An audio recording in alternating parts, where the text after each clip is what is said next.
So, thank you members of all the states for coming. We welcome you and wish you a happy new year. Yours is a job to guide this country, and we appreciate that. With you here is FOPA Association Kenya, which is a registered national forum for all Kenyans leaders since its independence to date. And this comprises former governors, members of parliament, senators, women representatives, ER MPs, and county assembly speakers. This is the executive and a few members. And registered, we are over 600 members to date. This association, our patron, is the National Assembly Speaker, and for the time being, Justin Muturi. The association is grounded on 3 pillars for purposes of you understanding who we are. 1, national cohesion and integration. The association is committed to promoting a culture of where Kenyans live together as brothers and sisters and building one nation, one people, one destiny, Kenya for Kenyans. That is what pillar number 1. Because that's the only way we can build a meaningful economic growth and development for our country, Kenya. Pillar number 2, promotion of good governance and nationhood. This is core to the growth of democracy and related ideals, and for this reason, the association is committed to upholding Article 10 on national values and principles in our Constitution 2010. 3, related to 2 above, is the promotion of transparency, accountability, and integrity in the management of public resources and related matters. Having talked about those 3 pillars, as an association, we are deeply concerned with the recent political utterances and rhetorics which have raised negative temperatures, which, if not contained, can water down the gains made so far since 2017 general elections. Our position, therefore, as FOPA is as follows regarding these issues that are disturbing Kenyans. 1, as an association, we demand respect for the president. As FOPA Association Kenya, we respect for the president. The president is a symbol of national unity and nationhood. All Kenyans should respect the president because failure to do so is a threat to our sovereignty and is a lack of respect to the Kenyan people. We demand now and in the future that the person occupying the presidency in this country should be respected. 2, we support the President's national cohesion and inclusivity agenda. As the President of this country, His Excellency Uhuru Kenyatta is the President of all Kenyans, irrespective of those who voted for him or otherwise. We support him in his service to all Kenyans and regions. Once you are voted as the President of this country, immediately you win. You are the President of all. That is our position, that he is the President of all Kenyans, irrespective of those who voted for him or those who did it. That's our position. And therefore, his service to all we support as an association. We take cognizance of the President's inclusivity agenda by reaching out to his opposition colleagues. This to us as an association is a mark of statesmanship that should be supported by all because it has brought peace and tranquility in this nation. We are simply saying the act of the President reaching out to Right Honorable Raila Odinga, we support it because yes, he won, but it's a mark of statesmanship when he reaches out to his competitors and on this goal, let's come and build Kenya. There's nothing wrong with us because that is inclusivity. And as an association, we support it. We support this handshake and the resulting building bridges initiative because the intentions and benefits are good for this country. That's our position as an association. The 2018-2022 government Big Four projects agenda. This is our position that elections are over and we support the president in his core and focus on development. We condemn the continued pointless succession politics. Indeed, the government should take action on those engaged in continued electioneering mood because the law is very clear on the period and timeline for such activities. The law is very clear. IEBC should take action because time for election is known, 2022. But if we are engaging with electioneering from 2017 all the way as an association, it is not good for this country. Action should be taken. In our opinion, such activities are meant to sabotage the above development agenda and should not be condoned. 5. The war on corruption. The war on corruption and impunity. The association supports the president's effort and fight to end corruption in this country. This is the greatest vice and danger to this country. This vice is a big enemy to economic growth and development. It takes about 1 trillion Kenyan shillings in any annual budget. We condemn the view that this fight targets certain communities and individuals. Our position is those who steal and plunder public resources do so as individuals and should be dealt as such. You deal with them as individuals, not communities. And that is our position. I will now want Joyce Lay to take over from me and conclude this press statement.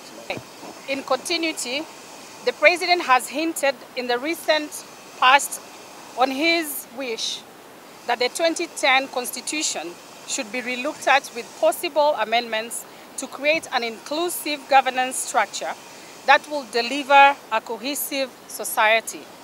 We support this initiative and we are working on our FOPA position, which we shall be launching soon. This association would wish to thank the President for his continued inclusion of our members to his government in various capacities as ambassadors, CAS, commissioners, and directors of various boards, etc. We know that this inclusion is national in approach which reflects on his political philosophy of service to all irrespective of tribe, ethnicity, political affiliations, or regions. More so, the gesture of the reaching out to the perceived losers should be lauded. In a democratic process, this unifies a nation and cultivates the necessary spirit. Finally, we call all Kenyans to end this unnecessary political rhetoric and support the President in his rallying development agenda. It is our wish that the handshake between our President, Uhuru Kenyatta, and Right Honorable Raila Odinga, the former Prime Minister, should be cascaded into law to create opportunities for a more inclusive and cohesive government. And FOPA, as a countrywide presence, is ready and willing to lead in this agenda. Thank you. So, we shall have our Vice Chair, Hassan. Hassan says something in Kiswahili. Then you have Reverend Mutava Musimi after that. He says something. Followed by Magero, Speaker Magero, Spora Kitone, and Bosile. After that, then you have questions. Amjambo. Walio hapa mbelenu ni leaders ama viongozi ambao wako katika chama ama association ya FOPA. FOPA ni Former Parliamentarians Association. Ingawa tumeita FOPA Parliamentarians, yani Former Parliamentarians Association, tuko na magovernors wa zamani, tuko na deputy governors wa zamani, tuko na wabunge wa zamani, vyumba viwili, National Assembly na Senate, tuko na speakers wa zamani. Lakini naomba mniruhusu niwasomee majina ya wale ambao wako hapa, ambao wanawakilisha wale wengine ambao wanachama 600 ambao hawako hapa. Hapa nimeona mmemwona mwenye amesoma hii speech ama hii press conference mara ya kwanza ni chairman wetu Honorable Dr. Njuguna. Mimi kwa majina naitwa Hassan Osman ambaye ni mwenyekiti, naibu mwenyekiti. Tuko na Honorable John Joroge ambaye ni treasurer yuko pale. Tuko na Honorable Abdulaziz Ali Farah. Tuko na Honorable Banticha Abdullahi, Honorable John Kiagi, Honorable Joyce Lei, Honorable Mumbi Ngaru, Honorable Timothy Bosire, Honorable Dokas Kedogo, tuko na Abraham Talel, tuko na Honorable Ambassador Julius Ole Sunkuli, tuko na Sam Nyamwea mheshimiwa, tuko na Honorable Alex Magelo, mamjua aliyekuwa speaker wa bunge la Nairobi. Tuko na Honorable Julius Ndegwa, tuko na Honorable Mtava Musimi, mzee wa kazi. Tuko na mheshimiwa Abdinur Mohamed, tuko na Senator mama wetu Zipora Kitonyi, tuko na mama Honorable Mary Wamboi, mama yuko pale mwisho.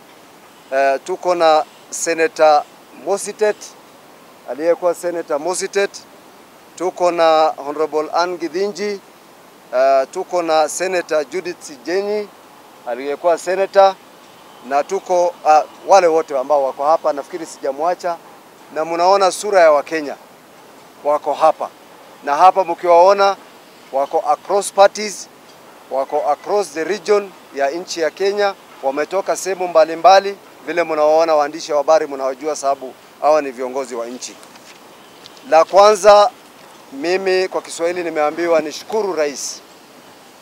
Namshukuru Rais Honorable Uhuru Muigai Kenyatta kwa kuweza kujumuisha wanachama wa FOPA katika serikali yake kwa wakati huu.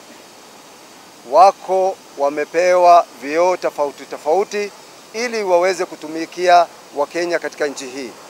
Zamani ukitoka kwa bunge inakuwa ni kwamba wewe unaitwa ni yule aliyeshindwa. Lakini tumeweza kuona wengine wanashindwa leo na kesho wanarudi tena. Kesho kutu wanashindwa tena wanarudi. Tunamshukuru. Tuko na wale ambao wameweza kupewa kazi ya Chief Administrative Officers. Tuko na wale ambao wamepewa kazi ya ambassadors. Tuko na wale ambao wamepewa yani kama wenyekiti wa board za parastatal za serikali. Wale wamepewa kazi ya madirector ya board za serikali. Kuna wale ambao wako katika commission kama commissioners, na wale ambao ni chairman ya commission.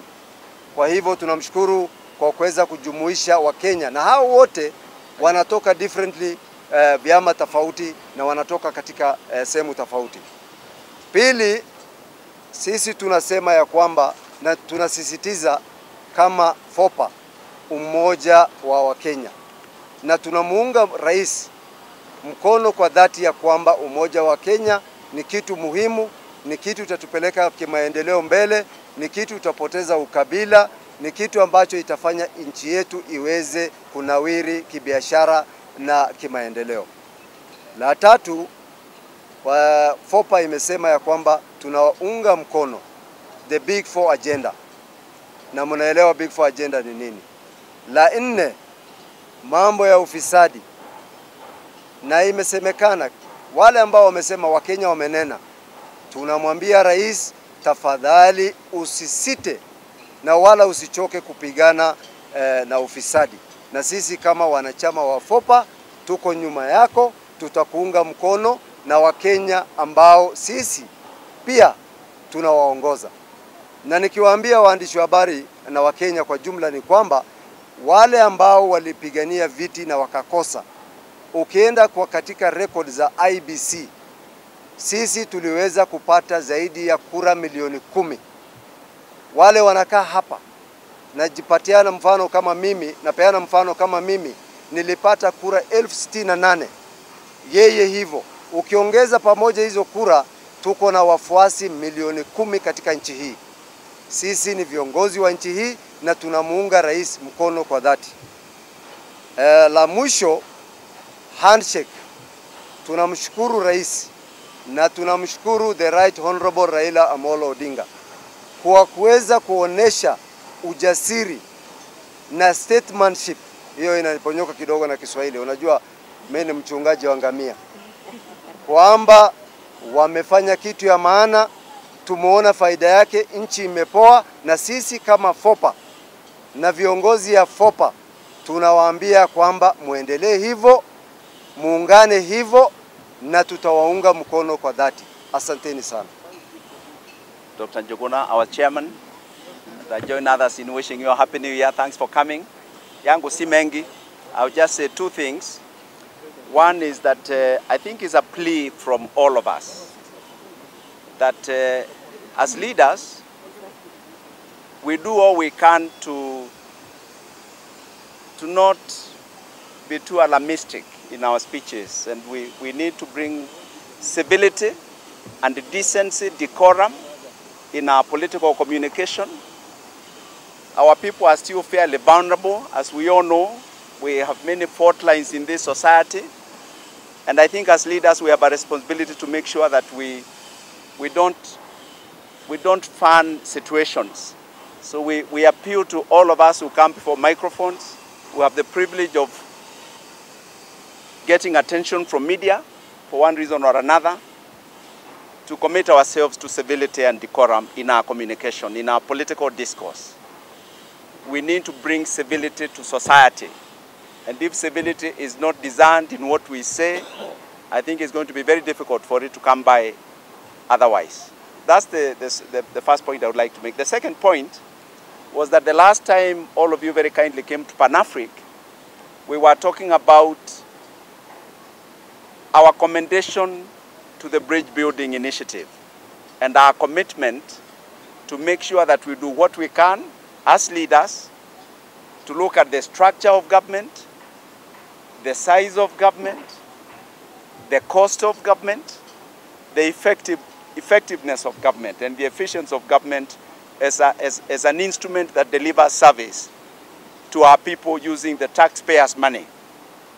And so it is just to say that we chose as leaders to host that initiative under FOPA. We decided that it was important that that very important assignment be done in a structured way. And so we don't come here today the way we saw you at Pan-Africa. We come here today with respect to that particular undertaking of making our contribution to the amendments of the Constitution, which we believe are necessary, as an initiative that is now coming under FOPA. I was asked to lead that process as the chair of the governance committee, and I'm here to just tell you that we have been working. In that committee we have about 17 members or so, but given the gravity and the magnitude of this task, we have requested the executive committee to be part of that process. So that initiative that I'm leading on behalf of this and others not here with us has the committee that deals with governance issues and also the executive. And as the chair hinted, we have been working, and we have had many consultations and many meetings, meeting almost I think once a week or so for about 2-3 months. And we will before too long be calling you to come and join us as we now engage each other as FOPA family, as we look at the possible amendments to the Constitution with respect to the issues that we raised at Pan-Africa. I thank you. Gathered here today as leaders of this republic, first of all pained by members of parliament insulting the head of state personally. Two, We are gathered here today to tell the president that there is a traitor in his government. And it is time now the machineries of this country start looking into that situation where we as leaders are seeing it coming. I want to ask you, what is the pain, so much pain, with the members of parliament insulting the president? There must be a hidden agenda. And what we are saying as leaders, we are supporting the president and Raila Odinga's golden handshake. And a question that is arising from a lot of people is, why would our leaders not support the golden handshake? It is because they are running scared. The handshake will stay, will be there, and that is why we are saying we are going to a referendum to change the constitution of this country, whether they like it or not. The question will be put across to Kenyans who are tired of the early campaigns. If the constitution was in order, we would not have this crisscrossing of the nation where the agenda is to bring down the government of President Uhuru Kenyatta. And this I want to thank the Right Honorable Raila Odinga for supporting the president's Big Four agenda. What else do we want? Even some of us from the Jubilee, what would we want? That is what we wanted. But why are other leaders fighting the handshake? Why are they fighting the handshake? We will do the referendum. The questions will be for Kenyans, and the Kenyans will say yes. And anybody who wants to say no, we will meet there on the ground. And the ground is open. The ground is not hostile to leaders of goodwill. Therefore, those are the sentiments that I bring to you today, and emphasizing that there is a traitor in Uhuru Kenyatta government. I thank you. Let's not all finish. You also know him. And Kenya needs maturity. Leadership comes up with maturity. And if the leaders that Kenyan of late have elected cannot afford to be mature, then Kenyans have no business in electing them. So we are calling upon Kenyans to critique and look clearly on what type of leaders they are electing. Because you cannot wake up from wherever you are and start abusing languages to the head of state. Because it is indeed a curse for a young person to be abusive and using abusive languages. We as women of Kenya, and I want to echo the women who have spoken. Maendeleo ya wanawake spoke the other day. Yesterday the women in parliament spoke, and I echo them because they have supported and condemned this abusive rhetoric that our head of state is being abused. The women cannot afford to have children who are abusive. So we categorically refuse to have such leaders in our society.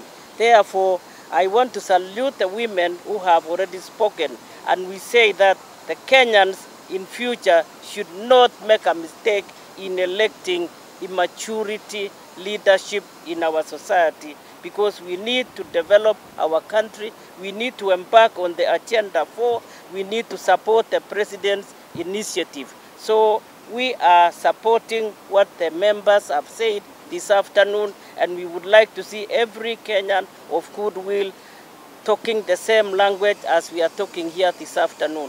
Thank you. Okay. Now, yes, okay. You might appreciate when you look at me, and especially in a team that is supporting the president. You remember 1 year ago, and compare with what is happening today, you might appreciate that I'm in a very unique position. I didn't imagine I would be in the lot with my colleagues to support the president of the country, because we wanted him out. But politics and leadership being what it is, things have changed. And we find that the president then and the president today are two different people. The president today is a serious nationalist, a serious patriot, a leader who wants to see every corner of this country taken care of. A leader that we wanted out at that moment, and that is on course fighting those things that we were fighting then. I have no option but to support him.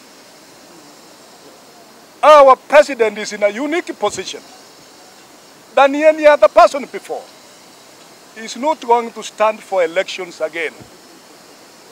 Those changes, those transformations we wanted in our country, we are here to support the president from every corner of the country to take advantage of this unique support from both his team and the entire opposition in the interest of Kenyans. That's why I find my place in this team, as a member of FOPA and as a good citizen of this country. My brother asking a question to the effect that we are trying to leverage on what is happening so as to get positions in this country, I can say nothing is further from the truth. We are here as leaders. We have experience on matters of governance and development in this country, and on how our resources are being utilized. And we want to support the president to do the necessary reorganization, taking advantage of the atmosphere and the environment that he's in, so that he can reorganize this country for effectiveness, so that the Mwananchi can benefit, not to allow the country to be swallowed by corruption, which is so glaring, including participants from his own office. He has admitted before that corruption is eating up this country. And I'm happy for him, for he allowed Honorable Prime Minister Raila Odinga to join him for effectiveness, so that we can have correct changes in this country. We are not here to look for employment. We are able to fend for ourselves. How do we look? We don't look like beggars. We are here to participate and make a contribution to this very important national discussion. Thank you. We are answering only from our statement. Yes. We didn't make the statement of We have Mutawa Musimi Yeah. answer the question on... Okay. And I will request that we stick to our statements that we shall release. I think there is one thing we forgot, and that is to congratulate the people of the Democratic Republic of Congo on making a major jump in what has been a very long journey. And on that vein, I wish to speak to the question that was asked by our friend. I will recall many years ago, over 30 years ago, when we were pushing for a new constitution in the mid-80s, late 80s. And we represent that spirit here. We weren't doing it because we wanted elective office. We were doing it because we are Kenyans. We like a stable country, a united country, a developed country. And so I would say that we are here in good faith, but we are also politicians. Many people here are politicians. Some of us have mixed identities. But the greatest group here are politicians. So if they want to come back and they are elected, that's okay. That's life. On the second question as to the issues that we wish to see worked on, I think I spoke to it. And I did say that we have been meeting. We will continue to meet. And at the right time, we will call you once we have isolated the issues and we are clear on what needs to be done and we are agreed ourselves. We will call you. We are a transparent body. And when that time comes, we will definitely let you know the particular issues in terms of the constitution and the areas that need to be tweaked and addressed. So don't jump the gun. Yeah. You will not catch me. I think I'm too old in this game. When the time comes, we will call you. Let's be professional. Yes. Those are themes of the structure, the size, the cost, the effectiveness. Those are broad strokes. The details is what we will thrash out and then we will call you. Yeah.